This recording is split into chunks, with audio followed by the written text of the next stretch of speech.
नमस्कार दोस्तों, अग्रवाल कंसल्टेंट के यूट्यूब चैनल में आपका एक बार फिर से स्वागत है।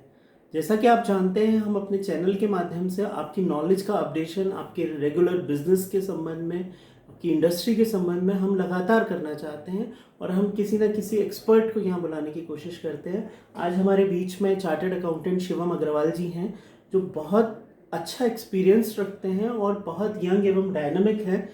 अपनी फील्ड को लेकर, अपने काम को लेकर उनकी ज़बरदस्त उनका पैशन है।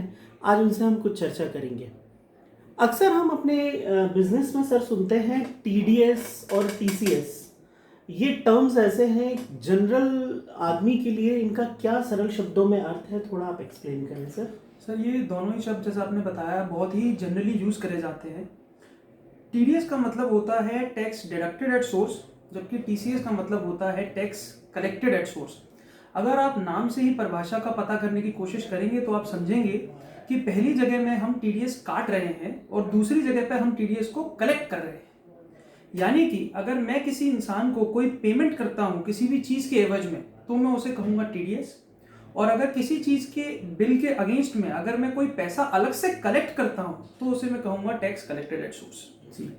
अगर मैं एक छोटे एग्जाम्पल से इसको समझाऊं तो मान के चलिए कि अगर मैं आपको किराया देता हूं, साल का किराया अगर मैं आपको 2,40,000 रुपए से ज़्यादा देता हूं, तो इनकम टैक्स के प्रावधान 194I के हिसाब से मैं कुछ टीडीएस का अमाउंट काट लूंगा और वो अमाउंट मैं इनकम टैक्स पे जमा करता हूँ। पर वही बात अगर आती है गाड़ी खरीदने की, जब अगर मैं 10 लाख रुपए से ज़्यादा की गाड़ी खरीदता हूँ तो अमाउंट के साथ में मुझे कुछ अमाउंट टीसीएस का भी देना पड़ता है, जिसे मैं जमा करता हूँ।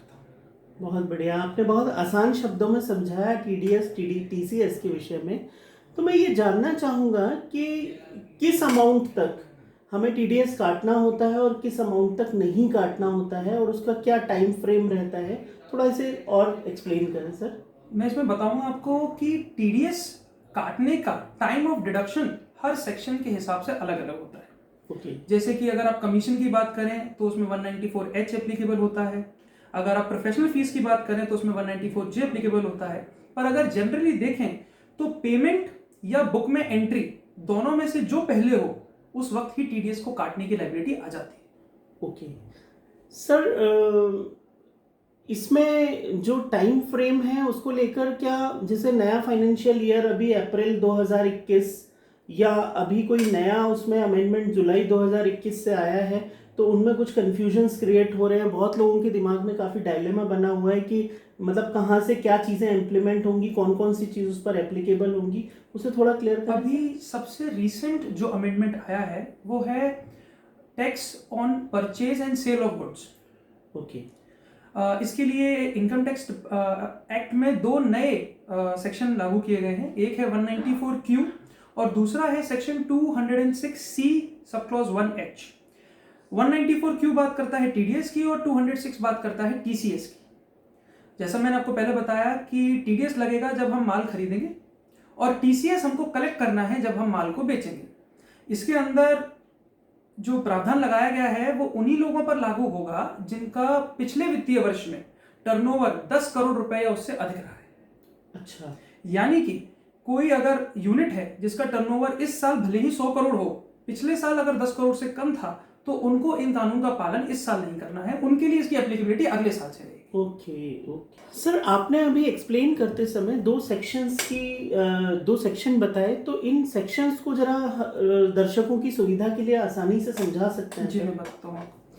194Q जो TDS on purchase of goods है उसका लागू होना शुरू हुआ है 1 जुलाई 2021 से। इसके लिए सेम कंडीशन है, पिछले साल में आपको 10 करोड़ का टर्नओवर होना चाहिए और इस साल में आप जिस भी पार्टी से माल खरीदते हैं उससे आपका ट्रांजैक्शन 50 लाख रुपए पूरा हो जाना चाहिए। जबकि सेक्शन 206 जिसमें टीसीएस की बात कही गई है वो लागू हो गया था पिछले वित्तीय वर्ष के 1 अक्टूबर 2020 से और उसमें सेम कंडीशन रहेगी। पिछले साल आपको 10 करोड़ का टर्नओवर होना चाहिए और इस साल किसी भी पार्टी को आप 50 लाख रुपए से ज्यादा का माल बेचिए। तो सर, अभी आपने बताया कि जो फर्स्ट सेक्शन जो बताया उसमें 1 जुलाई से इम्प्लीमेंटेशन हुआ है, तो अब पहला क्वार्टर अप्रैल में जून का तो निकल चुका है जी। तो वो क्वार्टर में जो भी टर्नओवर हुआ है वो क्या इसमें शामिल माना जाएगा या नहीं माना जाएगा? ये एक बहुत ही इम्पॉर्टेंट क्वेश्चन है और इसको लेके बहुत तरह के डाउट्स भी लोगों में है। जैसे मैं आपको क्लियर बता दूं कि जब सेक्शन 206 साल के बीच में लाया गया था 1 अक्टूबर 2020 को, तब सीबीडीटी ने इसका क्लैरिफिकेशन देके ये बात स्पष्ट की थी कि भले ही टीसीएस कलेक्ट करने की जिम्मेदारी 1 अक्टूबर से है, पर उसका टर्नओवर काउंट करना पड़ेगा आपको 1 अप्रैल से ही। सेम कंडीशन टीडीएस के लिए भी है। तो जो लोग पुरानी फाइलों का इस बार ऑडिट करवा रहे हैं उनको ये ध्यान रखना है कि टर्नओवर 50 लाख रुपए की लिमिट चेक करने का 1 अप्रैल 2020 से लागू होगा। और जो लोग इस साल टीडीएस काटने वाले हैं उनको भी टर्नओवर का ध्यान रखना है कि टर्नओवर काउंट करने की लिमिट 1 अप्रैल 2021 से शुरू हो चुकी है। ओके सर, मेरा अगला प्रश्न रहेगा कि इसको काउंट किस तरह से करना है, मतलब टीडीएस या टीसीएस को, वो थोड़ा सा प्रकाश डालें इस पर। जी देखिए, इसमें आपका सबसे पहले तो आप पार्टी के साथ जो भी ट्रांजैक्शन करते हैं उसको आप रिकॉर्ड करते होंगे या एक्सेल पे या अपनी अकाउंटिंग सॉफ्टवेयर में। तो आपको ध्यान रखना है कि जैसे ही बिल अमाउंट आपका, जब मैं बिल अमाउंट कहता हूं तो टैक्सेबल वैल्यू के साथ उसके अंदर टैक्सेस जोड़ दीजिए। उसके बाद आपको 50 लाख रुपए का लिमिट कंसीडर करना है। और मान के चलिए आपके शुरू का पहला बिल 20 लाख का हुआ, दूसरा बिल फिर से 20 लाख का हुआ, और जैसे ही तीसरा बिल आपका 20 लाख का होने वाला है, तो जैसे ही तीनों बिल का टोटल करके 60 लाख हो जाएगा, तो आपको तीसरे बिल के 10 लाख के पोर्शन से टीसीएस कलेक्ट करना शुरू कर देना है। ओके, मतलब वो 50 लाख का एग्जाम्पशन और उसके बाद 10 लाख के ऊपर टीडीएस या टीसीएस करना है जो भी एप्लीकेबल। ओके सर, दूसरा मैं ये जानना चाह रहा था कि रेट ऑफ टीडीएस और टीसीएस क्या रहती है? जी, रेट ऑफ टीडीएस और टीसीएस भी सेम ही रखा गया है, इट इज 0.1%। मगर टीडीएस के केस में, अगर एक टीडीएस के केस में कंडीशन लगाई गई है जिसमें 5% आपको टीडीएस काटने की जिम्मेदारी आ सकती है। ओके, वो तब है जब जिस व्यक्ति का आप टीडीएस काटने जा रहे हैं उस व्यक्ति ने पिछले 2 वर्षों में अपना रिटर्न फाइल नहीं किया है, साथ ही उसका 2 वर्षों में टीडीएस या टीसीएस जो डिडक्ट हुआ है वो 50,000 रुपए से ज्यादा हो। ओके, तो जिसने 2 साल से रिटर्न फाइल नहीं किया है या टीडीएस टीसीएस जिसने नहीं शो किया है, तो वो एक तरह का पनिशमेंट है उसके लिए। ये उसके लिए एक तरह का पनिशमेंट का काम करेगा कि 0.1 की जगह आपका 5% डिडक्ट होगा। जी। बहुत शानदार सेशन रहा सर, लेकिन इसका मेरा एक आखिरी प्रश्न ये आता है, बहुत डाउट लोगों को होता है कि हम माल खरीदते भी हैं और बेचते भी हैं, तो दोनों स्थितियों में भी तो कभी ऐसा हो सकता है कि एक ही बिल पर टीडीएस या टीसीएस हमें लेना पड़ जाए, तो ऐसी कंडीशंस में हमें क्या करना है, किसको प्रायोरिटी देनी है? ये बहुत ही स्वाभाविक सी चीज है जो डेफिनेटली आप काम करेंगे तो होगी ही।